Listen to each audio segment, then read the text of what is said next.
The term dirty bomb often conjures up images of a nuclear apocalypse, a scenario of widespread devastation and long-lasting radioactive fallout. It brings to mind scenes from movies and worst-case scenarios painted by the media. But the reality, while still serious, is far less dramatic than these initial fears suggest, and the true impact is far more psychological than physical. The intention is to disrupt and instill fear, rather than cause mass fatalities.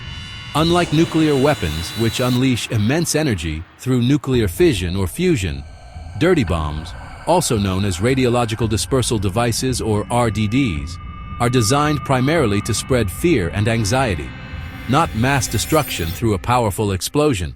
They combine conventional explosives, such as dynamite or other readily available materials, with radioactive material, which could be in the form of powder or tiny pellets.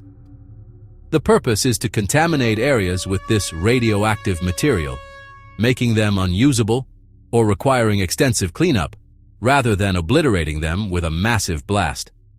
The true danger of a dirty bomb lies in the panic and disruption they cause within a community, not in immediate casualties from the explosion itself. Everyday radioactive materials, often used in medicine for treatments and diagnostics, and in industry for gauging or radiography, can be misused for constructing such devices, making them a potential weapon in the wrong hands. This accessibility makes them a persistent security concern for governments and law enforcement agencies worldwide.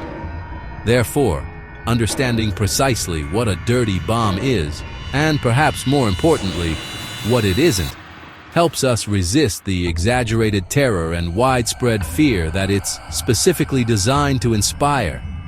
By separating fact from fiction through accurate information and responsible reporting, we can respond rationally and effectively, denying terrorists the psychological victory they seek by exploiting our fear.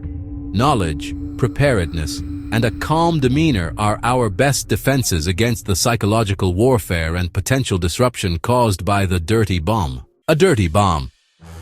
The name itself conjures images of devastation and fear. But what exactly a dirty bomb, and how does it work? At its core, it is a crude device, a conventional explosive, like dynamite or TNT, laced with radioactive material. This isn't a nuclear bomb, which relies on nuclear fission to create a massive explosion. The explosion scatters radioactive dust and fragments, propelled outwards with tremendous force, contaminating the area. This contamination can spread over a significant radius, depending on the factors at play. Hospitals, industry, and research facilities use radioactive sources like cobalt-60 and cesium-137, which, if stolen, can be weaponized. The security of these materials is paramount to preventing such attacks. The effectiveness depends on the type and amount of radioactive material used in the device, the strength of the explosive charge itself, and, crucially, weather conditions at the time of the blast. Wind can carry contamination far beyond the immediate blast site, potentially affecting a much wider area, complicating cleanup efforts and increasing the overall cost and time required for remediation. The immediate blast is rarely more deadly than a regular bomb of similar size. The real impact is the invisible, lingering contamination that poses a long-term threat. Most radiation levels resulting from a dirty bomb would not cause instant sickness or death, but could make affected areas unsafe and unusable for years, even decades, depending on the isotope and the extent of the contamination. The bomb's true power lies not in its explosive force, but in making places uninhabitable and instilling widespread fear. It's not primarily about mass casualties. It's about creating a forbidden zone, turning a city block, or even a larger area, into a place people are afraid to go. The dirty bomb's true weapon, therefore, is psychological disruption, sowing panic and distrust, and causing long-lasting economic and social damage. The dirty bomb's main effect isn't necessarily mass death, as with conventional explosives or even a nuclear blast. Its primary weapon is mass contamination, turning everyday environments into sources of fear and uncertainty. Radiation from the dispersed material is usually low, often not immediately life-threatening, However, the fear it generates is immense, amplified by the invisible nature of the threat. People worry about long-term health effects and the safety of their homes and families. Panic spreads faster than radiation. People flee, creating chaotic scenes as they try to escape the perceived danger. Hospitals overflow, straining resources and creating further anxiety. And emergency services are overwhelmed, struggling to manage the influx of worried and potentially contaminated individuals. The psychological impact lingers. Familiar places become sources of dread, reminders of the attack and the unseen danger. And trust in public safety erodes as people question the ability of authorities to protect them. The attack scars a city's identity, leaving a lasting mark on its collective psyche, creating a modern Chernobyl on a smaller scale, a zone of exclusion and fear. Economic damage is severe.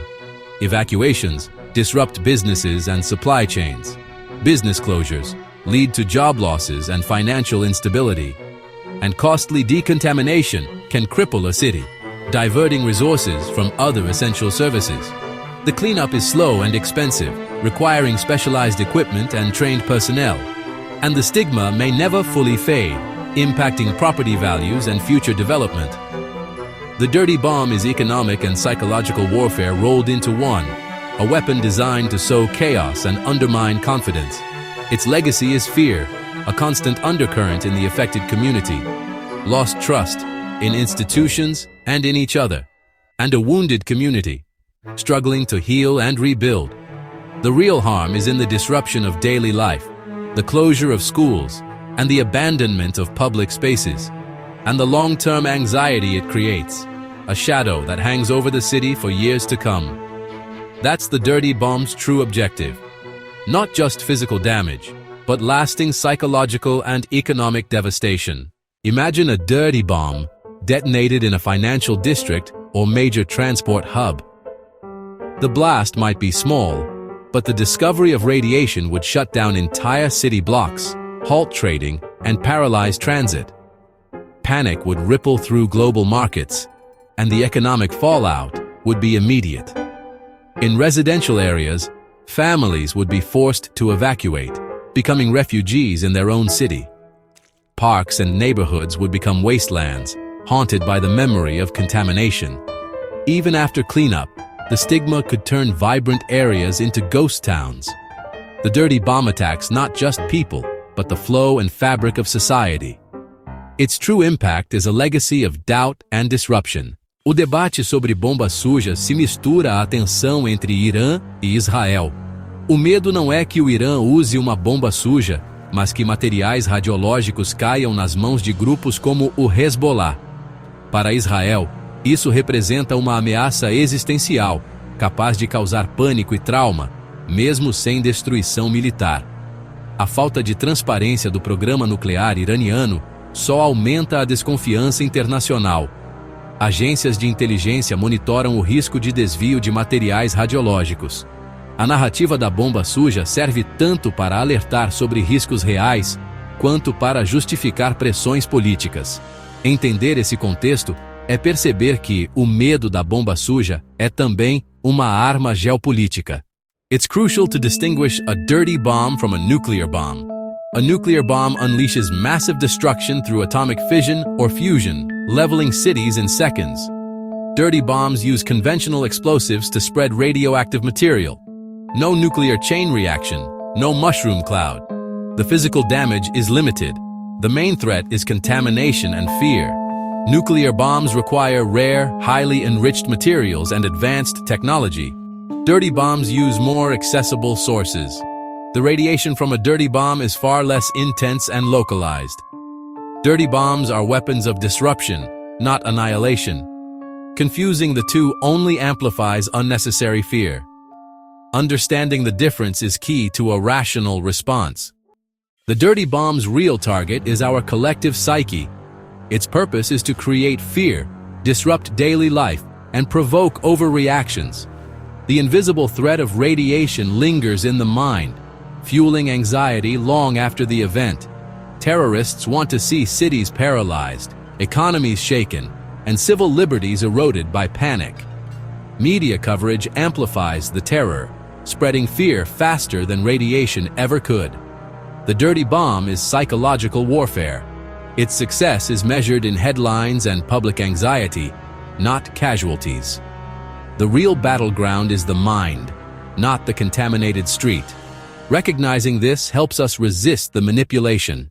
Our best defense against the dirty bomb is knowledge, not panic. Understanding the true risks, localized contamination, not mass death, reduces the power of fear. Public education and clear emergency guidance can prevent chaos and empower rational responses. Journalists and leaders must report responsibly, avoiding sensationalism and clarifying the real threat. A well-informed public is resilient and less likely to give terrorists the reaction they seek.